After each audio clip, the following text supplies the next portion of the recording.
معاویہ نے زیاد کو بصرہ کوفہ کا حاکم تو پہلے ہی بنایا تھا اور سجستان کالا کا ان کے ماتحت تھا۔ اب انہوں نے مناسب سمجھا کہ سندھ، کابل، بلخ اور ترکستان کے تمام مشرقی جو ممالک ہیں نا زیاد کے ماتحت کیا کرے مقرر کر دی جائے۔ چنانچہ زیاد پڑھو چنانچہ زیاد کا مرتبہ اب اس قدر بلند ہو گیا کہ وہ خود فارس و خراسان مشرقی ممالک کا انتظام بڑی قابلیت اور خوبی کے ساتھ قائم رکھا اور خوارج کو بھی سر ابھارنے کا موقع نہیں دیا۔ امیر معاویہ رضی اللہ عنہ کو زیاد کی وجہ سے بہت بڑی امداد ملی اور ایسے لائق اور قابل شخص کا ہاتھ آ جانا ان کی خوش قسمتی تھی۔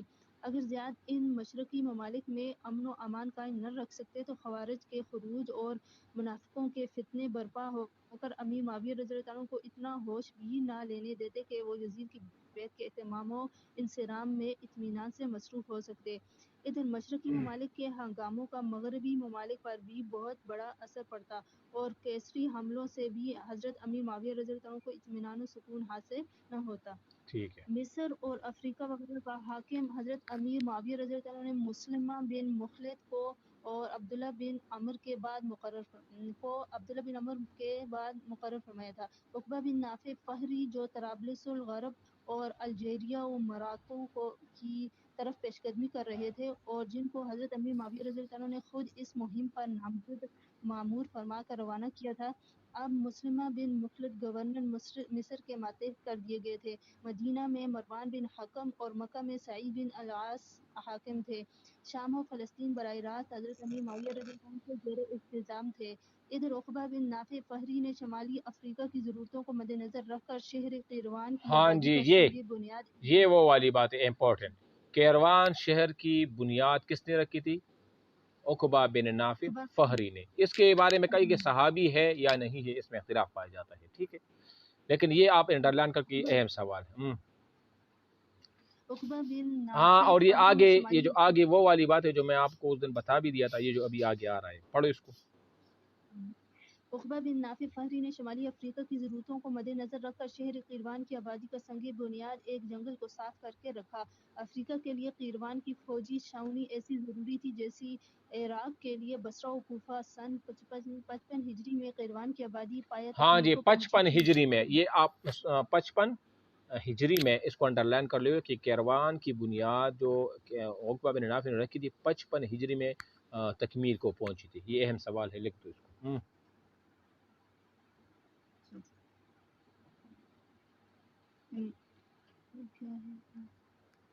55 ہجری میں قیروان کی آبادی پایہ تکمیل کو پہنچی تھی کہ مسلمہ بن مخلد نے عقبہ بن نافع کو معزول کر کے ان کی جگہ اپنے ایک غلام ابو المہاجر کو سپہ سالار مقرر کر دیا۔ عقبہ بن نافع دمشق میں حضرت امیر معاویہ رضی اللہ عنہ کے پاس چلے آئے۔ مروان بن سعید اور عقبہ وغیرہ کئی صاحب الرائے اور صاحب عزم و ہمت سرداروں کے دمشق میں موجود ہو جانے اور زیاد بن ابی سفیان کے اکثر بلاد اسلامیہ پر مستولی ہو جانے کے بعد متولی ہو جانے کے بعد سن 56 ہجری میں یزید کی ولی عہدی کے لیے تمام عالم اسلام میں عالموں کی معرفت ہاں جی، 56 ہجری، بس یہ ذہن میں رکھے کہ یزید کی بیعت عام 56 ہجری کی ہوئی تھی، یہ ذہن میں رکھ لے اس چیز کو، 56 ہجری کو، ٹھیک ہے نا۔ بیعت عام لی گئی، صرف 3-4 شخص یعنی عبداللہ بن زبیر اور حسین بن علی وغیرہ رضی اللہ عنہ نے بیعت نہیں کی۔ ان لوگوں نے حضرت امیر معاویہ رضی اللہ عنہ کو ان کے حال پر چھوڑ دیا اور زیادہ مجبور کرنا مناسب نہیں سمجھا، ٹھیک ہے۔ اچھا، یہ آگے پڑھے یا بس کرے؟ ہاں اچھا، پھر زیاد بن ابی سفیان کے، اچھا اتنا آپ لوگوں کو پتہ تو چل گیا نا کہ امیر معاویہ، پھر یہ امپورٹنٹ چیزیں ہیں نا کہ یزید کی ولی عہدی کیسی ہوئی، کس نے مشورہ دیا، اس وقت یہ کام کس سے کروائے گئے، جیسے زیاد بن ابی سفیان تھا بصرہ کے گورنر تھے، مغیرہ بن شعبہ جو تھے نا وہ کوفہ کے گورنر تھے، اس طرح مدینہ کے گورنر مروان بن حکم تھے اور مکہ کے گورنر سعید بن العاص رضی اللہ تعالیٰ عنہ تھے۔ اور اس کے علاوہ جب آپ امیر معاویہ آ گئے تو مخالفت کس نے کی تھی؟ جو 4-5 بندے تھے، عبد الرحمن ابن ابی بکر تھے، اور اس طرح عبداللہ بن زبیر تھے، امام حسین تھے، عبداللہ ابن عباس تھے، عبداللہ ابن عمر تھے۔ کس نے جو ہے نا بلا جھجک ان کی ولی عہدی کو قبول کیا تھا؟ جیسے عبداللہ ابن عمر تھے وغیرہ وغیرہ۔ اور کس نے یہ بات امیر معاویہ سے کی تھی کہ آپ یا تو آپ علیہ السلام کے بعد جو ہے نا جس طرح انہوں نے کسی خلیفہ کا مقرر نہیں کیا تھا، مسلمانوں نے کیا تھا، جیسے ابوبکر صدیق، یا سنت فاروقی پر چلے. یہ باتیں ذہن میں رکھے کہ یہ اقوال کس کے ہیں، یہ باتیں کس کی ہیں، اکثر یہ بھی پوچھی جاتے ہیں کہ یہ کس نے کہے تھے. تو یا تو یہ طریقہ اختیار کرے کہ سنت فاروقی کو کہ انہوں نے 6 افراد کی کمیٹی جو ہے نا وہ بنائی تھی، اور کہ 3 دن کے اندر اندر آپ نے خلیفہ کا انتخاب کرنا ہے. وہ 6 بندے کون تھے؟ وہ میں نے نام بتا دیے تھے کہ عثمان تھے، علی تھے، سعد ابن ابی وقاص تھے، عبد الرحمن ابن عوف تھے، زبیر بن العوام تھے، طلحہ بن عبید اللہ تھے. اور طلحہ بن عبید اللہ 3 دنوں کے لیے شام گئے تھے، تو اس لیے 3 دنوں کی وہ انہوں نے وہ لمٹ دی تھی.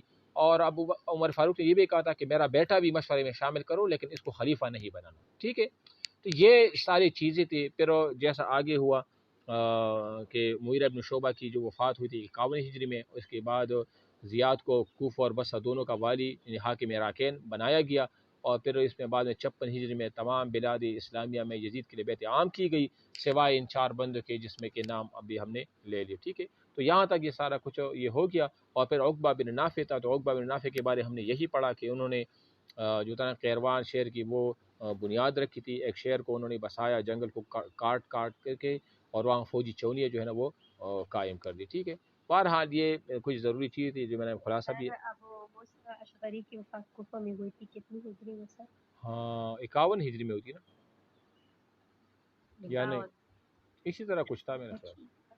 پہلے نہیں. جی سر. ہاں لگ بھگ تاریخ تو نہیں لکھے، لیکن ادھر لگ بھگ اسی طرح ہوگا، انہیں اسی ٹائم تھا. ٹھیک ہے نا. جی سر. بار اچھا عمر نے بیعت کی تھی یزید کی.